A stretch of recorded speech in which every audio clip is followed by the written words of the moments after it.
Le collezioni di Napoli sono proprio nate con Carlo di Borbone per creare questo nuovo regno alla metà del Settecento. Porta un segno maggiore di dignità reale che la collezione d'arte. Porta con lui la collezione Farnese, una delle collezioni più prestigiose del Rinascimento italiano.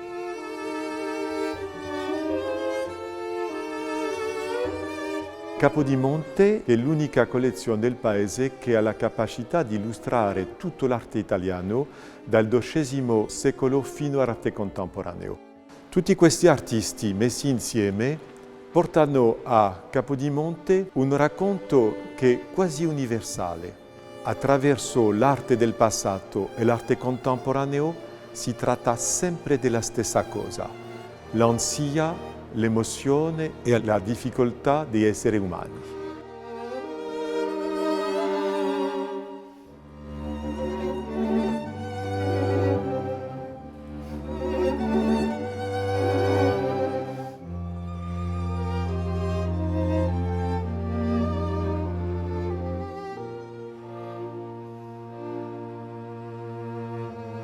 Il museo è un concetto che si è costruito durante tutta la seconda parte del Settecento, quando dal concetto di collezione reale progressivamente si crea il museo aperto al pubblico.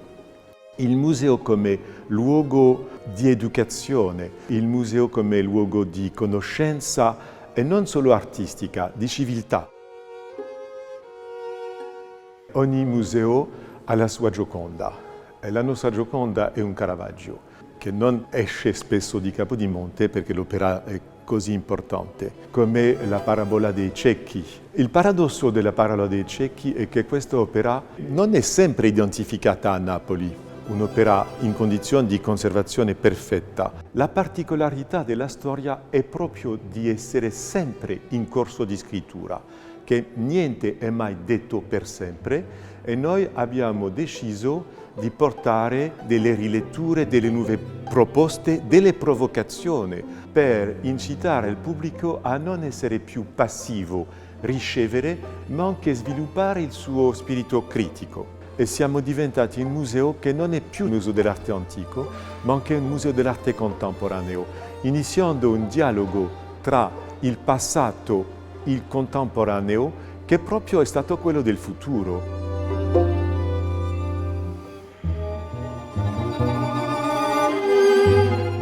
We are now in what is called the Titian Gallery, and in this room we can see a great amount of paintings from Titian depicted for the Farnese family.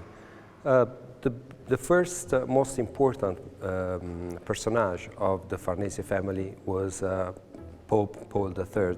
This Pope started an incredible collection of works of art that increased during the following 2 centuries. This painting is from 1534, and it grew an incredible collection of paintings and works of art made by his heirs.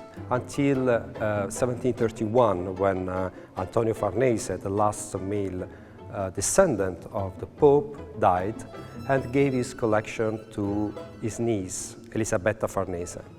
Elisabetta Farnese understood immediately the importance of this collection and tried to connect it to the newly Kingdom of Naples and gave it as a present to her son, Charles III of Bourbon.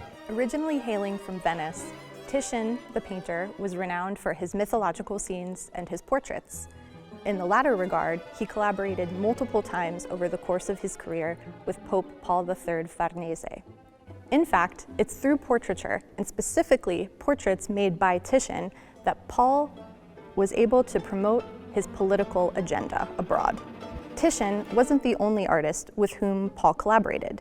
In fact, he collaborated with a number of other artists for different artistic commissions in different media. In this way, he was able to diffuse his message of power throughout the Italian peninsula and even throughout Europe.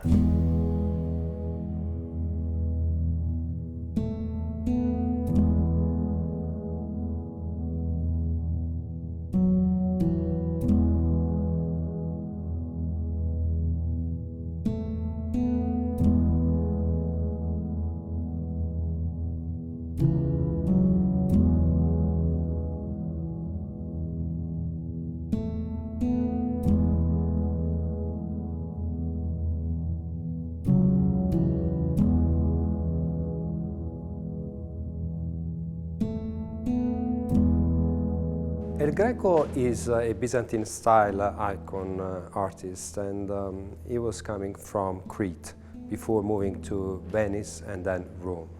This painting is one of the most famous, and he depicted it during his Roman period in 1571, between 1571 and 1572. And that's why the rarity of this painting is really related to the Roman period, just before El Greco left Italy to go in Spain and then to become the famous artist named El Greco, the Greek, as we know. As his subject, El Greco has taken a passage from Pliny's Natural History. Specifically, he's referencing an episode of the great court painter to Alexander the Great, Apelles. In this story, Apelles painted an image of a boy blowing on an ember that was so lifelike, some people thought it was real. In this case, what El Greco has done is he's built up thick layers of paint in the highlights of the painting. So by making the white parts of the painting look almost three-dimensional, the light reflects off it, giving the painting that luminous, lifelike feel.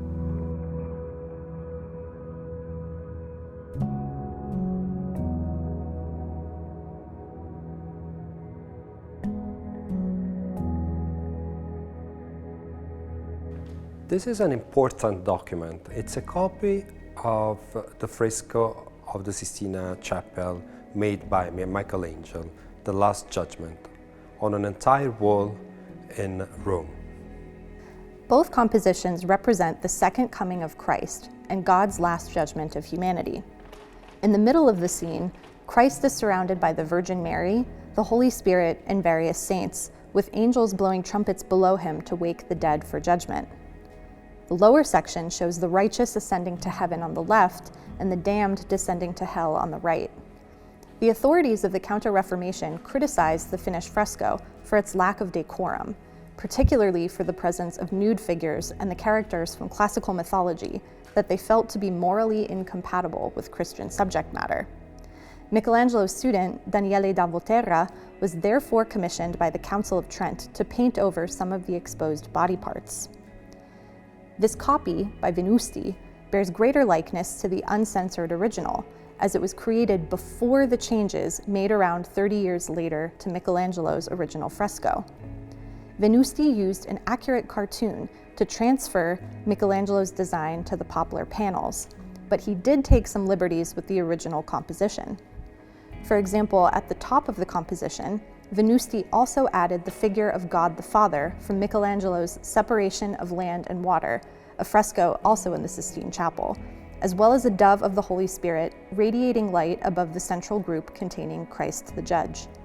This arrangement of figures brings together the iconography of the Holy Trinity that was very popular following the Council of Trent. Both versions of the Last Judgment are closely linked to the Farnese family. Pope Paul III commissioned Michelangelo to paint the fresco for the Sistine Chapel, while his grandson, Cardinal Alessandro Farnese, commissioned this copy to celebrate his family's legacy of artistic patronage and, by extension, power.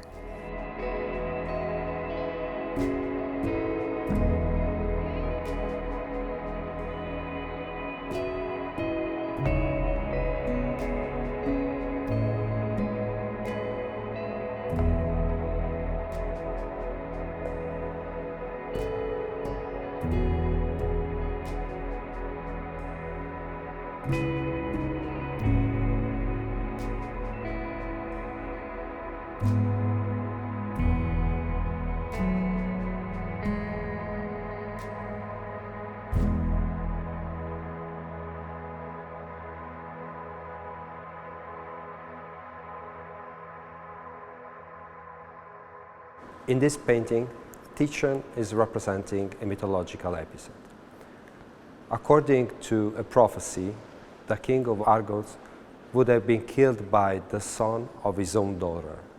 So he just put her in a tower, closed.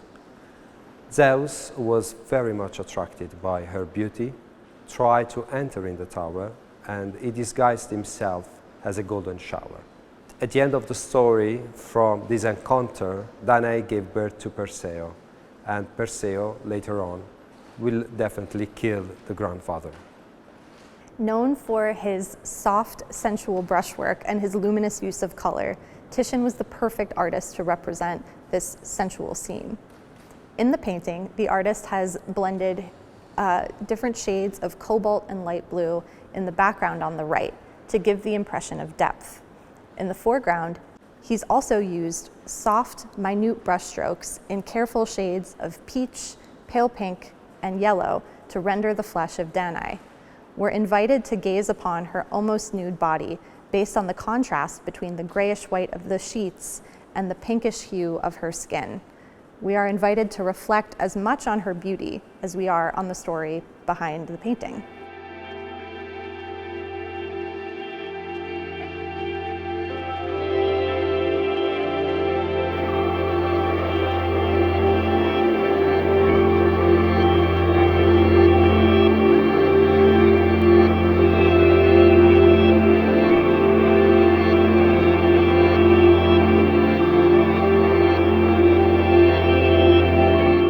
This is one of Parmigianino's most celebrated paintings. Completed in 1535, it wasn't actually entitled Antea until much later, when it had first appeared in an inventory of the Farnese family collection in 1571. Parmigianino, from the northern Italian city of Parma, was renowned throughout Italy for his elegant, courtly style. We don't actually know the identity of the sitter of this painting.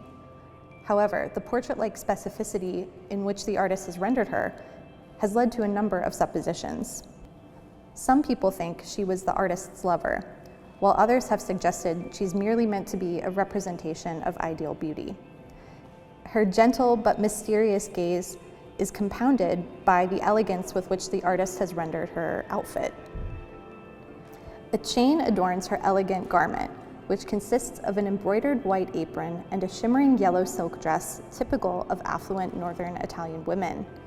Precious rubies and pearls adorn her hair, and a fashionable sable fur on a gold chain rests on her right shoulder. We can see a slight shift in the figure's left leg, which implies her movement. It's almost as if she's just entered or she's just about to leave our line of vision. Her rubies, pearls, and fur are common attributes of brides. Parmigianino's execution is meticulous down to the last detail.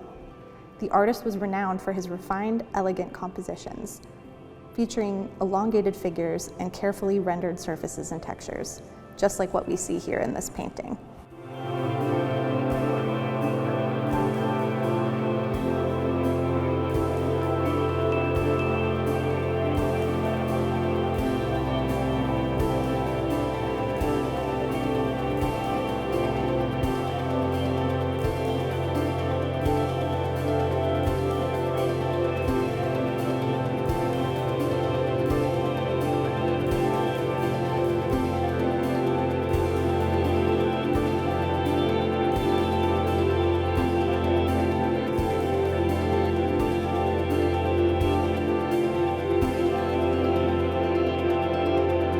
Artemisia Gentileschi is one of the most important and renowned artists of the Baroque period. She was the daughter of a Tuscan painter, Orazio Gentileschi, who worked in Rome and in Florence. Artemisia was very good in art, and she was the first one to become a member at the Accademia delle Arti del Disegno in Florence in 1615. She worked a lot in Rome and Naples as well, and she has a lot of patronage for her paintings. Emerging from the darkness, the young Israelite widow Judith and her maid Abra conceal evidence of their heroism.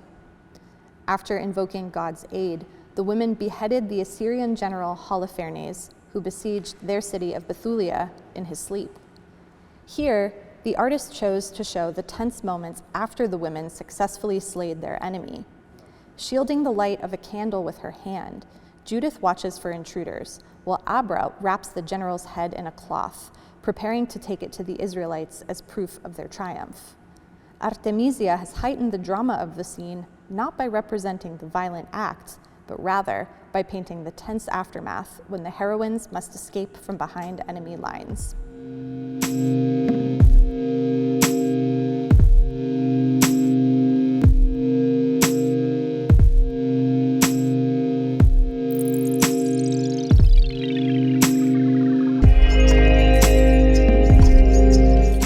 Painting of Francesco Guarino, who depicts Sant'Agata. Sant'Agata was a Sicilian woman who received the amputation of breasts because she refused the advances of a Roman prefect.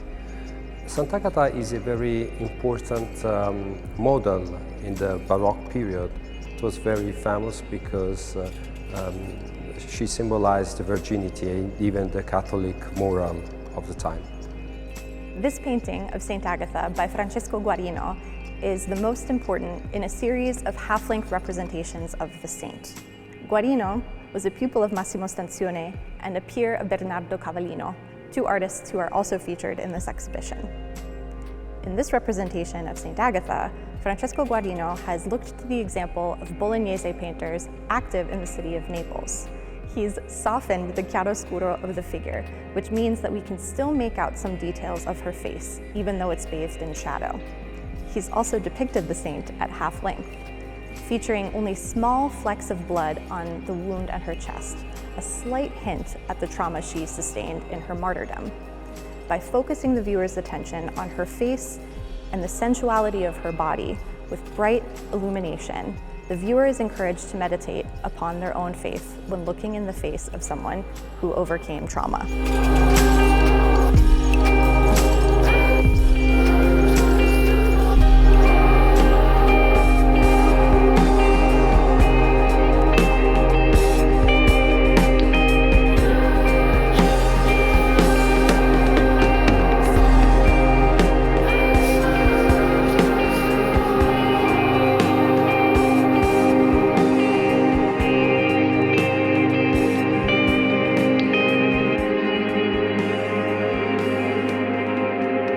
This is one of the most important paintings of Giuseppe de Ribera.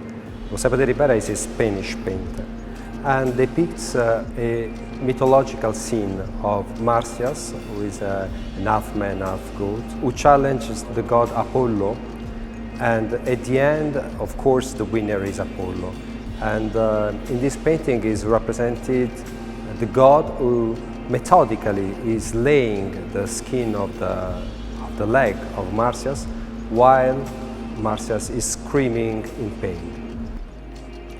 In addition to displaying heightened emotions, Giuseppe Ribera has organized the composition in such a way to really ratchet the tension of the painting up for the viewer.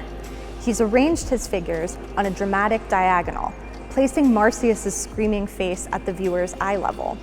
He's also created the illusion of depth by using the technique foreshortening, making the lyre in the foreground on the left and Marsyas's body look as though they're about to project into our space.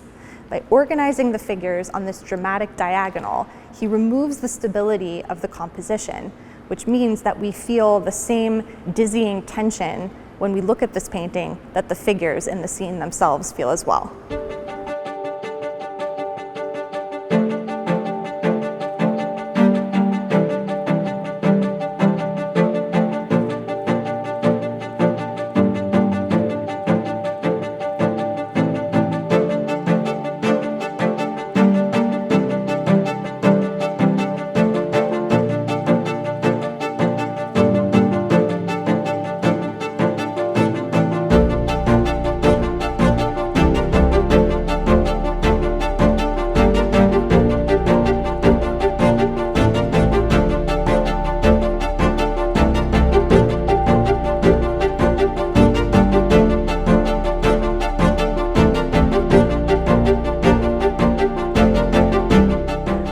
Giordano was one of the most important painters of the Neapolitan Baroque. Nicknamed Luca fa presto, he was renowned for his ability to paint many paintings very quickly.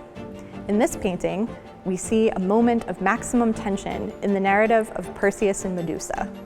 The hero Perseus swings his sword above his head just as he's about to cut off the head of Medusa, a gorgon or a monster.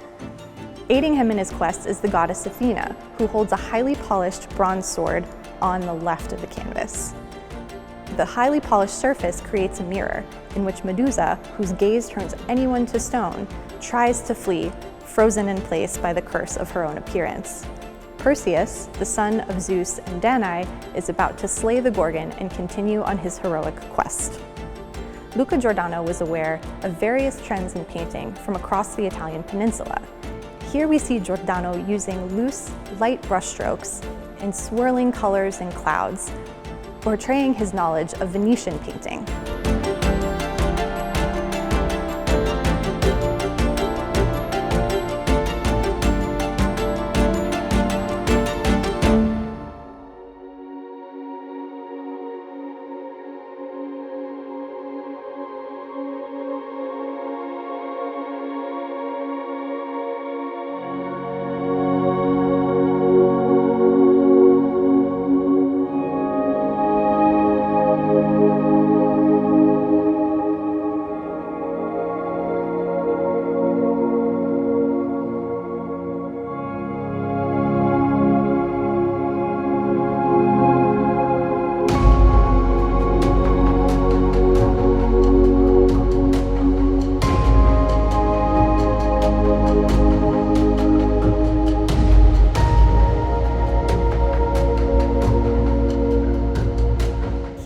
An oil sketch of Bernardo Cavallino's Saint Cecilia in Ecstasy.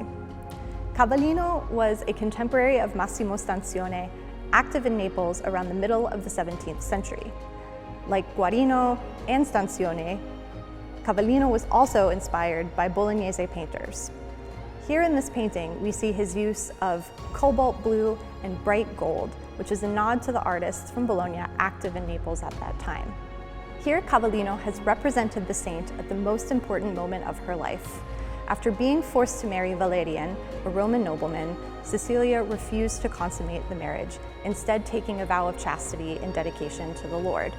Upon this vow, she heard saintly music, and an angel came down to crown her with a garland of flowers, a symbol of her martyrdom and her devotion to faith.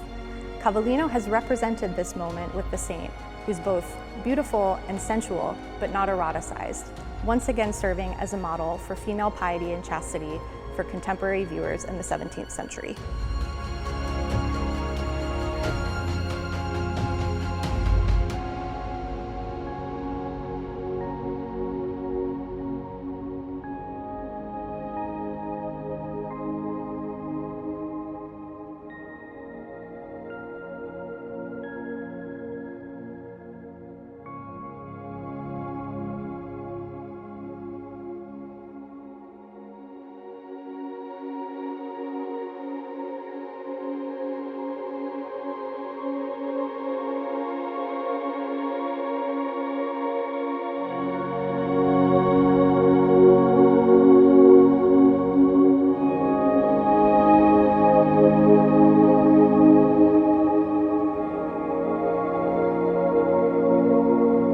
Massimo Stanzione was an artist active in Naples in the first half of the 17th century. He was responsible for training some of the most important artists at mid-century, including Francesco Guarino. Looking to the influence of both Caravaggisti and active Bolognese painters in the city, Stanzione blended the soft lyrical classicism of the northern painters with the dramatic chiaroscuro of the southern painters. This Madonna and Child is a characteristic example of Stanzione's style. Here, the Virgin and Christ are enveloped in ample folds of drapery, the different textures of which the artist has really carefully and painstakingly rendered, using the primary colors of red, gold, and blue, commonly found in Bolognese painting. The half-length depiction of the Virgin really focuses the viewer's attention on the emotional bonds between Christ, who gazes lovingly at his mother, and the Virgin, who gazes out at the viewer with a mix of sadness and interest. This exchange of gazes really engages the viewer and invites us to contemplate the mystery of the faith embodied in the form of Christ and the Virgin.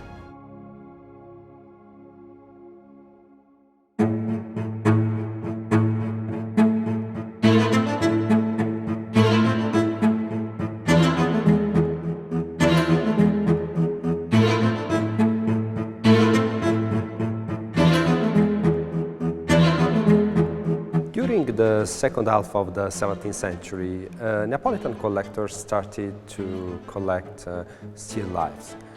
Despite the northern European countries and the other parts of Italy were underlining the memento mori in the painting, Neapolitan still lifes are full of fruit, flowers, blooming flowers, seafood, just to represent as a symbol of nature's bounty. Large-scale still lifes, such as this one, were excellent opportunities for Neapolitan artists to showcase their ability at painting different textures and colors. Here, the artist has crowded a number of different objects in the foreground so that the viewer can best admire his technique. The artist has carefully rendered every feather, every piece of fur, every piece of flesh and blood, every flower petal, every shiny surface of the marble sculpture to show off his technical tour de force.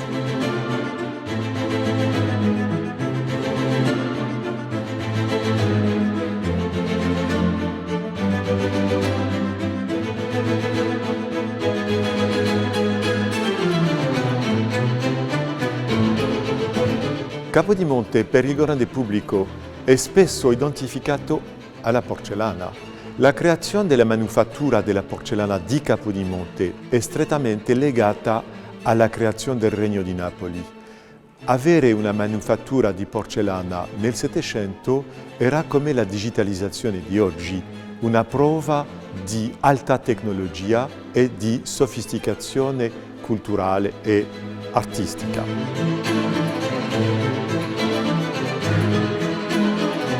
Un'altra cosa molto importante sono gli arazzi. La donazione d'Avalos che ha portato a Capodimonte tanti capolavori del barocco in poi. Sono 7 arazzi che illustrano la battaglia di Pavia. Sono come un fumetto che racconta questa battaglia che è durata una giornata e ha cambiato il destino dell'Europa, perché alla fine della battaglia d'Avalos la famiglia Habsburgo ha preso il potere su tutta l'Europa fino alla Prima Guerra Mondiale. Questo racconto illustra anche la moda e l'armeria per fare capire le tecnologie nuove che sono state la chiave del trionfo di Carlo V. Le collezioni di Capodimonte hanno un rapporto che le lega tutte insieme. Il cofanetto farnese è sicuramente l'oggetto che illustra al più alto livello il concetto del lusso del Rinascimento. Il lusso è fondamentale perché tutte queste famiglie italiane che sono diventate tra le più grandi famiglie d'Europa hanno tutte utilizzate il lusso come modo di visibilità politica e sociale.